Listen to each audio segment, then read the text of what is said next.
website, I sent in my request for information by email. If it was true, I decided they would know. If it was false, they would also know and could squash it for good. Before long, I received the following short reply. Dear Barry, we have no information regarding the subject. Yours, the IAF site team. I got a reply from the entire site team? What was that? I wasn't sure if I should be touched by the teamwork or offended by the implied bureaucracy. There was no encouraging good luck in your search, no apologetic sorry couldn't help you, just a straight shooting, if we say any more, we'll have to kill you.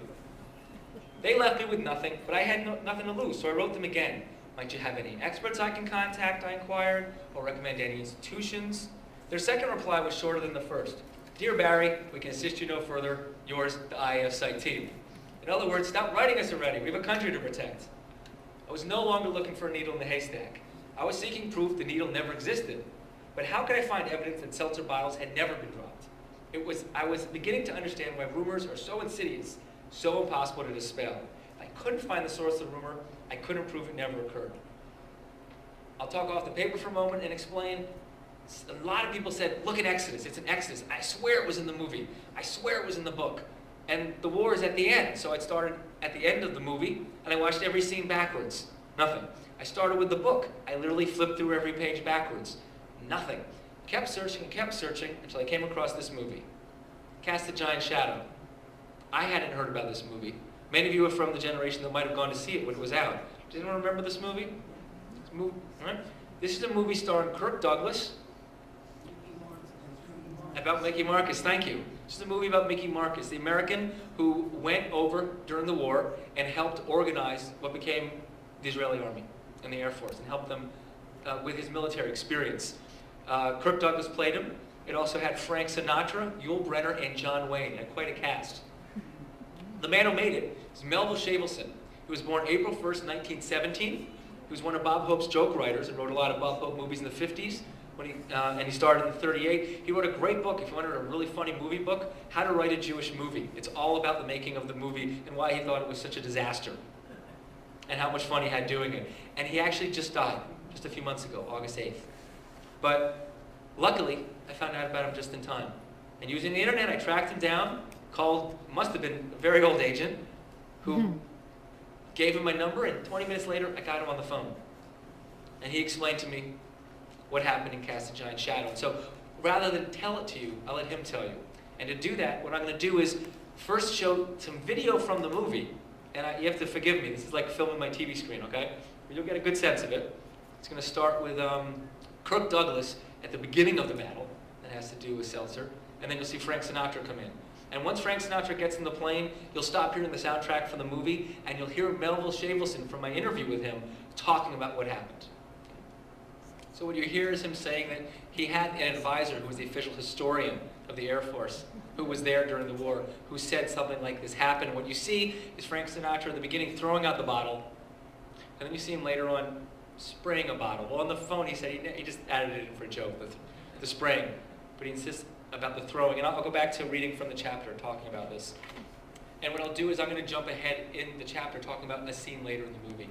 Sinatra squirting a seltzer bottle at an enemy jet fighter. It was also absurd.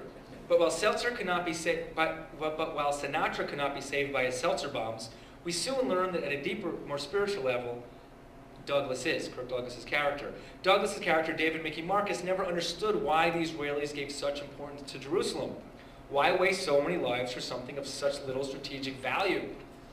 He starts arguing with the Yul Brynner character, who is doubtful they can ever break through. And Douglas counters his defeatist attitude with, we made it through the Red Sea, didn't we? Yul Brynner, taken back, points out that for the first time in the movie at least, Douglas has said we. He's identifying with the Jews, his own people. Douglas thinks a moment before an impassioned look comes over his face. You people, a pipsqueak nation, tin can army that fights with seltzer bottles. We! All my life I've been looking for where I belong. Turns out it's here, that Catskill Mountains with Arabs. Seltzer's been transformed from a humorous incident earlier in the film into a symbol of something greater. It represents the lack of resources Israel had against the invading armies. More importantly, it represents how Israel ingeniously and with great bravery employed these limited resources. When Douglas calls Israel a tin can army that fights with seltzer bottles, his character is claiming fellowship with the essential Jewish character of his people summoned up in the image of a seltzer bottle tossed from a plane. Douglas finishes his speech by claiming their Jerusalem mission as his own. I've been so angry with the world ever since I was circumcised without my permission. All of a sudden, I find out I'm not so special after all. Everyone around me here is in the same boat, and no one's belly aching. Okay, stand up and be counted, the man said. I'm not fighting anymore because I'm ashamed of being a Jew. I'm fighting because I'm stiff-necked and proud of it. Next week, he cries to Yul Brenner. Next week in Jerusalem. After all my research, with its mix of intriguing leads and frustrating dead ends, my talk with Shavelson brought my research to a close. I had resisted as long as reason had allowed, but I could hold out no longer. I became a believer at last. Did Israel depend on Seltzer to win the War of Independence? Absolutely not. Did Seltzer help to win the war? Not very likely. Did Seltzer play a military role in the creation of the Jewish state? Well, against odds and common sense, it would seem it actually did, at least once.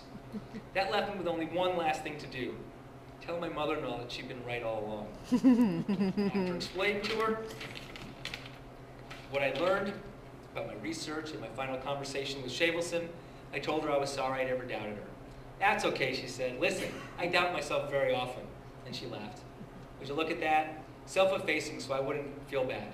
Didn't I tell you? How could you not love a mother-in-law like that?